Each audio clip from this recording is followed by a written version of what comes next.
GeM தொலைக்காட்சி நேயர்களுக்கு வணக்கம். கர்த்தருடைய நாமத்திற்கு மகிமை உண்டாவதாக. இன்றைக்கு பிந்தின ஆதாம் யார் என்பதை பார்க்க போகிறோம். பிந்தின ஆதாம், அதற்கு ஒரு வேத வசனம். 1 கொரிந்தியரின் புத்தகம் 15ஆம் அதிகாரம் 45வது வசனத்தை நான் உங்களுக்காக வாசிக்க விரும்புகிறேன். அந்தபடியே முந்தின மனுஷனாகிய ஆதாம் ஜீவ ஆத்துமவானான் என்று எழுதியிருக்கிறது. பிந்தின ஆதாம் உயிர்ப்பிக்கிற ஆவியானவர். முந்தின மனிதன் ஜீவ ஆத்துமவானான் அப்படின்னா, அதாவது உயிர் உள்ளவன் ஆனான். அப்போ உயிர் அற்றவனா இருந்து உயிர் உள்ளவனா மாறி இருக்கான். ஒரு பொம்மை மண்ணுனால ஆண்டவர் செய்யறார். பொம்மையை செஞ்சு ஆதாம்னு பாருங்க, அந்த மனிதன், முதல் மனிதனுக்கு ஆதாம். அந்த மனுஷனை எப்படி செஞ்சார் அப்படின்னா, உங்க குழந்தைங்களுக்கு கூட சில பேர் கதை கேட்பாங்க. எங்க வீட்டுல இருக்க பிள்ளை வந்து கேட்பா, முதல் மனுஷன் எப்படி ஆண்டவர் செஞ்சாரு, நம்மெல்லாம் மண்ணு தானே அப்படின்னு. முதல்ல நம்மெல்லாம் மண்ணு கிடையாது, முதல் மனுஷன் மட்டும்தான் மண்ணுல செஞ்சது. அதுக்கப்புறம் எல்லாமே ஆண்டவர் பாருங்க, கர்ப்ப பையில இருந்து தான் ஆண்டவர் செஞ்சு கொடுக்குறாரு. ஒவ்வொரு குழந்தைகளையும் ஆண்டவர் சங்கீதத்துல எடுத்து வாசிச்சு பார்த்தா பாருங்க, எலும்புகள் அவருடைய கைகளால பாருங்க கோக்கப்படுறாராம். எப்படி நம்ம கழுத்துல போடுற மணிகள் எப்படி ஒயர் வச்சு கோத்து ஒரு சரமா போடுவோம், அந்த மாதிரி நம் எலும்புகள் பாருங்க எவ்வளவு ஆச்சரியமா இருக்கு. கர்ப்ப பையில இருக்கும் பொழுது எலும்புகள் கோக்கப்படுகிறதா. ஆண்டவர் பாருங்க, அன்னைக்கு ஆதாம மாத்திரம் அல்ல, தேவனாகிய கர்த்தர் இன்றைக்கும் ஒவ்வொரு மனிதனையும் ஒவ்வொரு பாருங்க ஆண்டவர் கர்ப்பத்துல வணைகிறார். தேவன் ஒவ்வொரு மனிதனையும் உருவாக்குகிறார். ஒரு மனிதனை போல முகம் இன்னொரு மனிதனுக்கு இல்ல. எப்படின்னா வணைகிறார். அவர் குயவன், அவன் தேவர். அவர் தேவர் என்பதால், அவர் குயவர் என்பதால் ஒவ்வொரு மனிதனையும் வரையக்கூடிய ஆற்றல், திறமையுடையவர். அவரை போல ஒரு கலைஞர் இந்த உலகத்துல யாரும் கிடையாது. அப்படிப்பட்ட தேவன் இங்க என்ன செய்யறார் பாருங்க, முதல் மனிதனாகிய ஆதாம் ஜீவ ஆத்துமவானான், உயிர் உள்ளவன் ஆனான். இரண்டாம் மனிதன் யார் என்று பார்த்தால் உயிர்ப்பிக்கிற ஆவியானவர். அவர் உயிரை கொடுக்கிறவராம். அவர் உயிர் உள்ளவன் ஆனான் என்பது வேறு. இன்று பாருங்க பார்க்கும் பொழுது பிந்தின ஆதாம், உயிரோட இருக்கிற பாருங்க தேவன், இன்றைக்கு பரிசுத்த ஆவியானவருக்கு என்ன இன்னொரு பேரு பாருங்க, பிந்தின ஆதாம். ஆவியானவர் கூட இன்னொரு பேர் இருக்கா?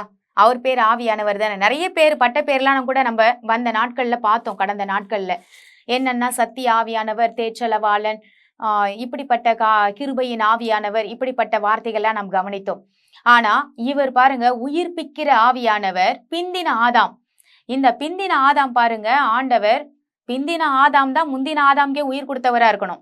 ஏன்னா ஆவியானவர் உயிரோடு எழுப்புறதுக்கும் அவர் வல்லமை உள்ள தேவன்.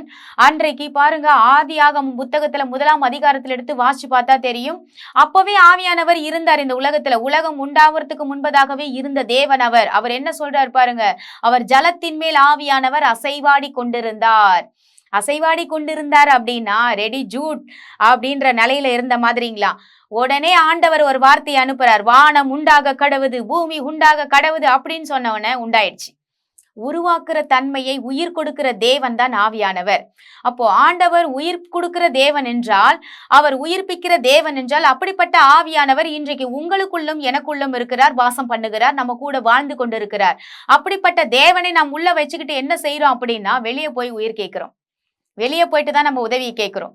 உள்ள ஒருத்தர் இருக்கிறார். அவர் எப்படிப்பட்டவர் என்பதை நீங்கள் அறிந்து கொள்ள வேண்டும். எப்படிப்பட்டவர்னா, அவர் உண்மையாகவே உயிரை கொடுக்க வந்த தேவன். அவர் உண்மையாகவே உயிரையே எழுப்பக்கூடிய ஒரு செத்த மனிதனை இயேசு கிறிஸ்துவை உயிரோட எழுப்புனது யாருன்னு பாத்தீங்கன்னா, வேதத்தை வாசிச்சு பார்த்தா தெரியும்.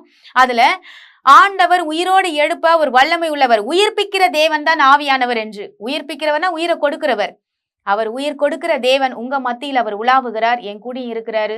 ஆனா உயிர்ப்பிக்கிற தேவனை நம்ம அறிந்து கொள்ளாமல் மத்தவங்க கிட்ட போய் உதவியை கேட்கிறோம். ஆனா இவர்கிட்ட கேட்டா நான் செய்ய மாட்டேன், அதெல்லாம் என்னால முடியாதுன்னு சொல்ல போறாரா? உங்க கூட இருக்கிற தேவன் கிட்ட முதல்ல நீங்க உதவி கேட்கணும். அவர் உயிர்ப்பிக்கிற தேவன் பிந்தின ஆதாம். இந்த பிந்தின ஆதாம் பாருங்க, எனக்கு முந்தின ஆதாம பிடிக்காது. ஏன்னா அந்த ஒரு மனுஷனால தானேங்க பாவம் உள்ள வந்துச்சு. இன்னைக்கு வாழ்க்கை சீரழிஞ்சு போற காரணம் என்ன அப்படின்னு எனக்கு சில கோவம்லாம் இருந்துச்சு. ஆனா இந்த பிந்தின ஆதாம எனக்கு ரொம்ப பிடிக்கும். ஐ லைக் யூ அப்படின்னு சொல்லுவேன். ஏன்னா அவர் எனக்கு ரொம்ப பிடிச்ச விஷயம் என்னன்னு கேட்டீங்கன்னா, ஆண்டவர் உயிர்ப்பிக்கிற தேவன், அவர் உயிர் கொடுக்கிற வந்த தேவன்.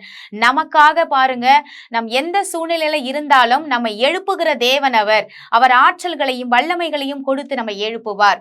அப்போ தேவனுக்கு பாருங்க, பிந்தின ஆதாமை நீங்க அழைக்கணும். பிந்தின ஆதாமே என் கூட வாங்க, நம்ம வாழலாம், என் கூட பாருங்க சில காரியங்கள் செத்து போன மாதிரி இருக்கு, ஆனா உயிரோட எழுப்புங்கன்னு சொல்லி கேட்கும் பட்சத்துல அவர் உயிர்ப்பிப்பார். நிச்சயமாக உங்க வாழ்க்கை மாறும்.